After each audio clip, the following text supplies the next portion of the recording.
So, the song "Something in the Water," right? Mm-hmm. How did that song come about? You got it's Um, four different. It's how many different people was on that song? Shit, Four or too five. crazy. Right? Yeah, it's 5 was on that song.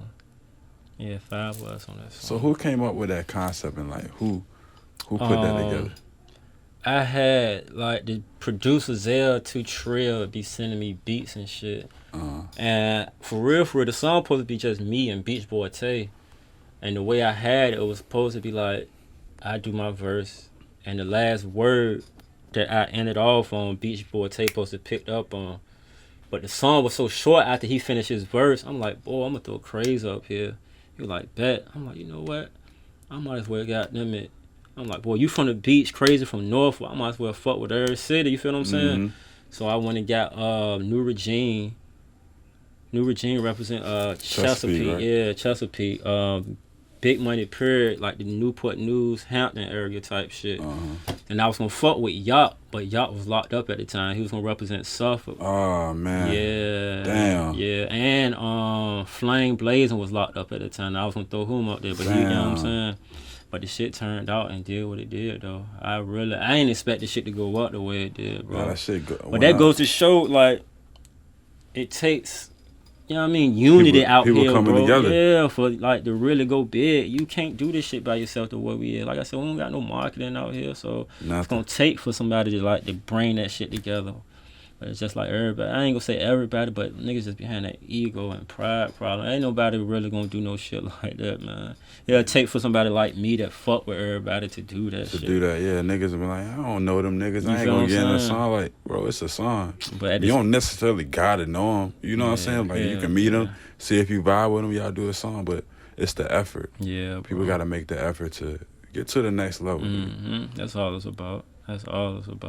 So, Something in the Water. Who had the best verse? Besides me, no man, I say goddamn it, I want to say Big Money Period to me. To me, Big Money Period. That cheese, Louise. I'm in the trap. I got peas on peas, greens on greens, collard greens. Over the bread is an onion. Yeah, bro, snapping that shit. I say he had the best verse to me. Bro, do be snapping. That shit just stood out. That part right there stood out to every fucking body. Somebody just reposted a girl in the club reciting that nigga whole fucking verse.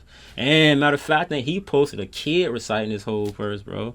That shit was lit. That song. That shit still go up to this day. Yeah, that shit definitely. That shit definitely going up. Hell yeah, man. So,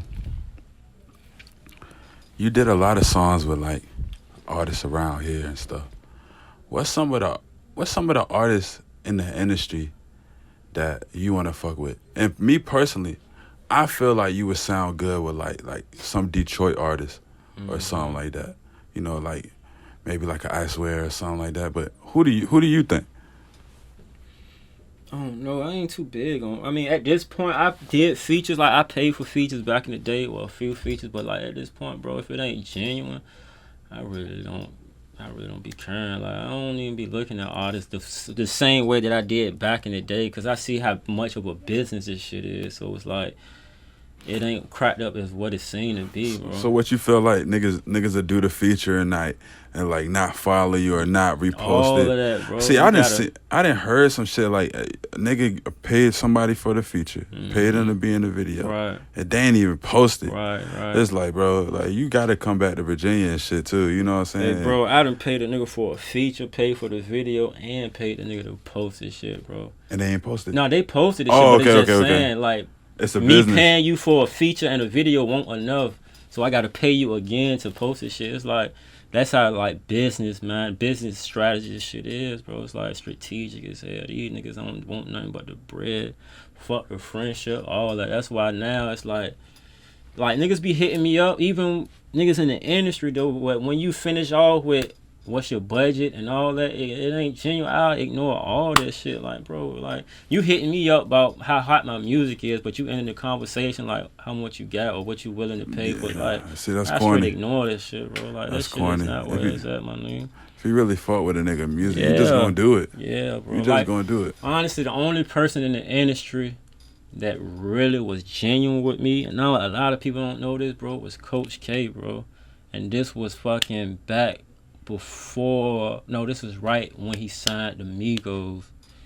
I'm in a trap, and I get a comment on one of my posts like, "Boy, this Coach K, I managed to get them at Migos. I used to be the manager of Jeezy, blah blah blah." Like, you gonna know if somebody really trying to fuck with you. So I'm like, "Boy," he like, "Send me your number or whatever." Send a nigga my number. This nigga called me like ASAP. I go outside. He was like, "God damn, bro, I'm in this shit watching your videos. I've been in this shit like 2 hours straight in the car, sitting in the car watching your videos, bro. Where the fuck is you from?" So me, That's like, hard, I though. didn't got so many fucking calls, fake people. I'm like, man, this ain't goddamn. So what I do, I go on the Migos page, because I know that was their manager at the time. So I'm going down and see if they tagged the nigga. And it was him for real. So I'm like, boy, so he like, "What part of Virginia you from?" I'm like, "Portsmouth." He like, "Is that close to like Newport News?" I'm like, "Yeah." He's like, "Man, I used to run out there. That's over there with Iris and that blah blah blah." I'm like, "Yeah." So the nigga like jive fucking with me, bro. So he like, I'm like, "Shit, I can come out there whenever you want." He like, "Nah, I want to come out there, Nah, that's check out how hard. you live and goddamn it, blah blah blah." He like, "What's your next video dropping?" So I think I had just finished the video, sent it to him. This motherfucker threw that shit on Worldstar like the next morning. I'm talking about no charge, no nothing, just to see how the people gonna gravitate to this shit. Threw it up there. People were like, you know what I mean? You know, the mixed reviews or whatever. Like that shit was like 10 years ago. That was before I was in my bag. I wasn't even. I think I was broke as hell when that nigga called me, bro. So like once he stopped, like he kind of like slowed down on the call, slowed down on the text, whatever.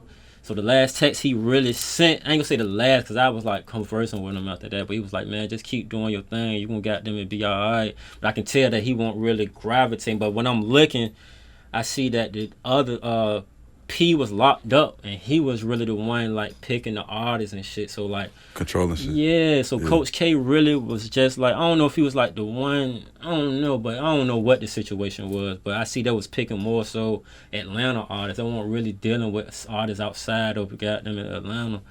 But like that situation there, but that situation there made me really get in my bag far as like hustling like real hard. Like, I gotta run up some money, bro. Like, fuck this shit. I gotta be able to do this shit on my own. And that situation like really changed like a nigga's life. Like, even though it ain't get nowhere, it was just the thought of them even looking at me, because he said he got on to me through Zaytoven. I'm like, God damn, how the fuck Zaytoven know this nigga about don't me? even follow me, bro. He was like, man, he said, "Coach, it's this kid in Virginia, bro, named Breeze Barker. He the one. You need to check this nigga out." He said he sat in that car for like 2 hours just watching my shit, yo. But I don't know what happened. Like, when I was working with Lex Luger, he hit Coach up about him. He was like, "Yeah." So Coach like called me like, "Boy, I heard you and Lex got some shit going on." I'm like, "Yeah." So I sent him some songs. He was like, boy, this shit lit. But he never took the next step, bro. And I never knew why. I don't want to sit there and text a nigga asking why this and why that. But Well, you feel like it's the numbers? Like, maybe the numbers ain't yeah, add up that probably and shit got like that? yeah. But I mean, yeah, I guess so. But I feel like they should be able to do something with that, man. Or just at least, okay, I think a big problem is like in Atlanta, it's an industry, so they know how shit is working. Yeah. They know how to market the artist. Right. In Virginia, we don't know. A lot of people don't even know the first. Like, we don't know the first thing to marketing. So and even I think if it was like giving your money to somebody to know how to market, we don't have nobody out here to give the, you know what I mean, the money to for real, to put in the right spot.